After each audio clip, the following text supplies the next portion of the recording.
Alright, I'm here to review Texas Chainsaw 3D. This is the only movie I've seen so far in the theater this year because in the winter I get so depressed I can't even get myself out of the house to do anything. So, unless it's a 3D Texas Chainsaw movie, then there's motivation. So I wasn't, let's face it, I was realistic. I wasn't expecting anything from this movie. And the one thing that we knew is that we most likely knew it was a sequel to the original, which I couldn't believe they did, because it's just not really done now. They completely forget movies, and I thought, doing a sequel to a 40-year-old movie, especially after, remakes and prequels have already been done, was cool, or the idea of doing it. And so I went in there and I watched the movie. I didn't expect, my expectations were not high, so because that's what you got to do when you walk into Texas Chainsaw 3D. But being a huge fan of just the original, obviously, and stuff like that, I went in there, and it opened up. And it was really, the opening is really cool, and I never thought in a million years I'd see this. So what they do is they actually, first of all, we get to see shots on the theater, which you'll never be able to see again, of the original. They actually show scenes from the original, like highlights, if you will. And I think I can't remember, but I think they were kind of half-assed 3D converted, because they're not going to spend a lot of money. But I think they were kind of half-assed 3D converted, like when she's walking towards the house, her ass is, I think so, don't quote me, but I think it was like, you never thought I'd ever see the original Chainsaw clips, like half-assed 3D converted, so that was funny. So what they were doing, I was just giggling and laughing at in glee, in fan nerdom glee at the beginning, because I was seeing Paul Partain going, Sally, and I was seeing this shit, footage from the original movie on the big screen. It was just great. And then they segue, which is really cool, into from that, and they show the ending, where there's like, hit this bitch, and all of a sudden they show a shot, you're seeing all the normal movie, and all of a sudden when you see like the cook, which is the older guy who everyone thinks is the dad, I don't think he is, I think he's a brother, and all of a sudden it's Bill Moseley, and it's like, what the, it's not obviously the guy who played him in the movie. And I don't quite understand, never mind, I know why they did that, because they take the ending, they go further from the ending of the movie. They basically start off right after what you've seen of the ending, and continue it later, minutes later, where the cops show up and they burn them out. So that's why they replaced the cook, so they could continue the scene a little bit. So it was just weird, because like I was saying, they're showing the ending, all the normal shots, and all of a sudden you see the character of the cook who's like, hit that bitch, and it's Bill Moseley in the kind of weird outfit that and it was just like, oh my God. Because you have the movie memorize every shot, and to see, it's just like, oh my God, it was just weird.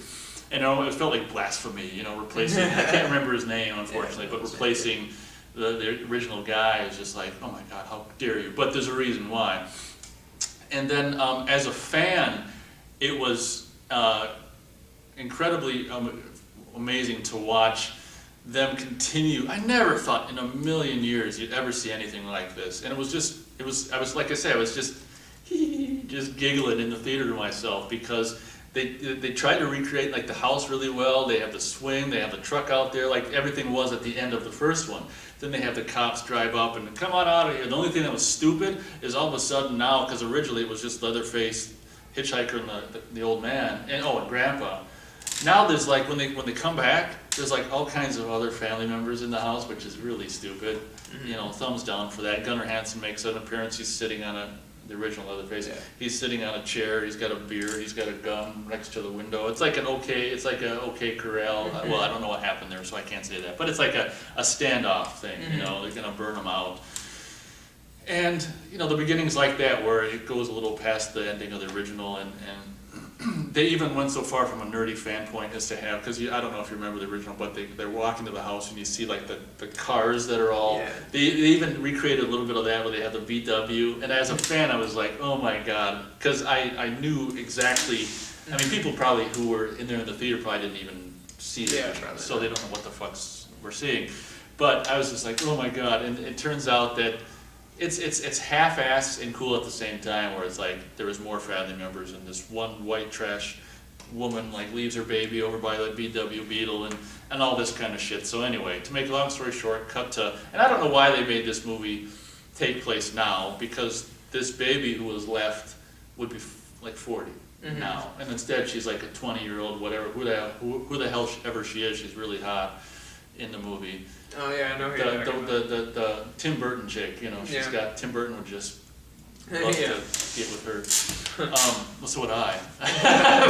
but Tim Burton especially because of her shirt.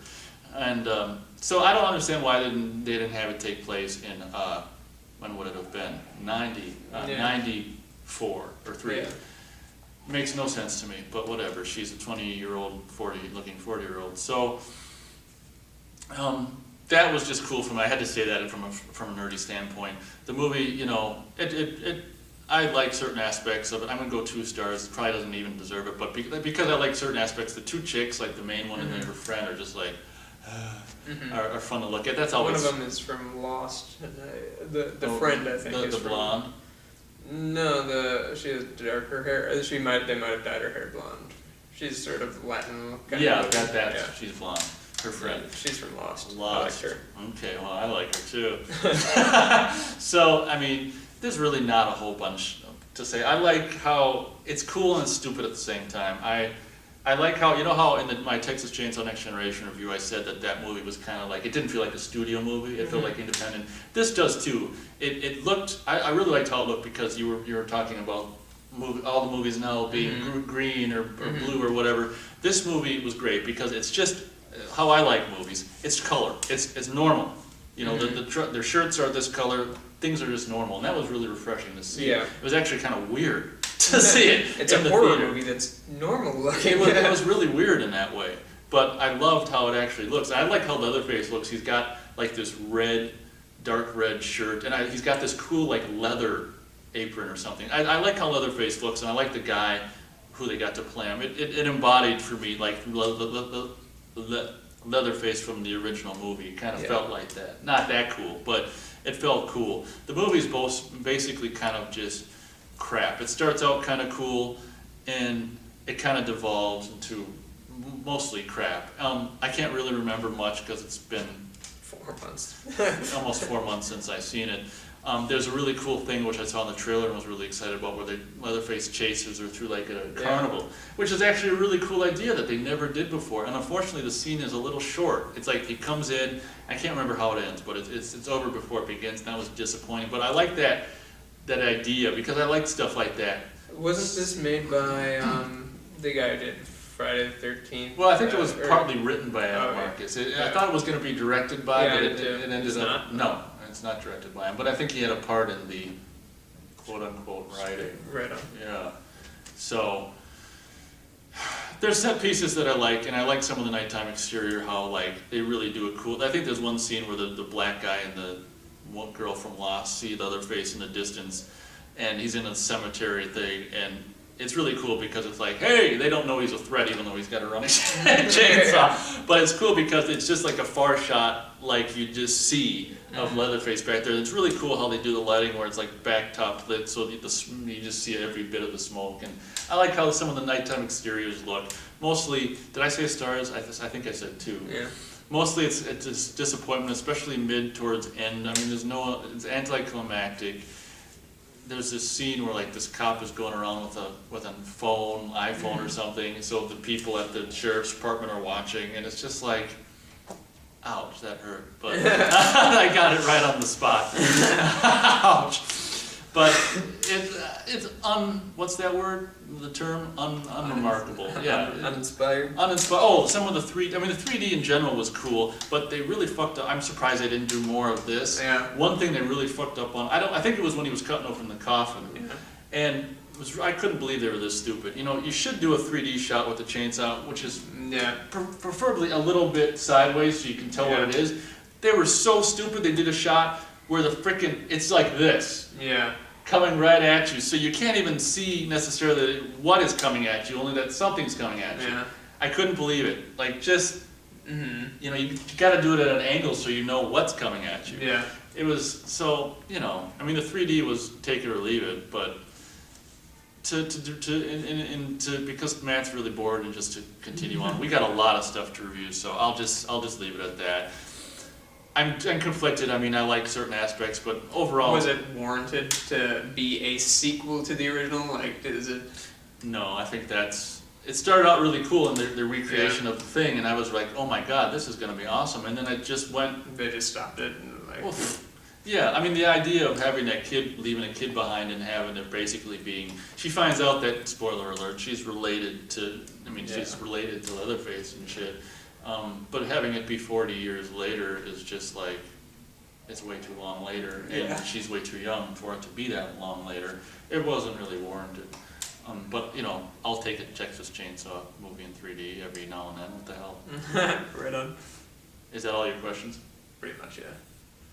Thanks for watching. Oh, did anybody actually get killed with the chainsaw? Oh yeah, That's it wasn't like Chainsaw Generations where no one even got touched by Yeah, the blade. okay. There were people, I can't remember, but I'm pretty sure there were people who got sawed up. Okay. That's one thing I do remember is I think some of the violence was kind of like very much like the first one, where it was kind of like, holy shit, like, you know, I think he smacked someone in the head, kind of like that. And it was kind of forceful, impactful violence in a cool way. And I remember going, yeah, man, fuck yeah, you know, in a perverted fan way, not in a real violence sucks, but Yes.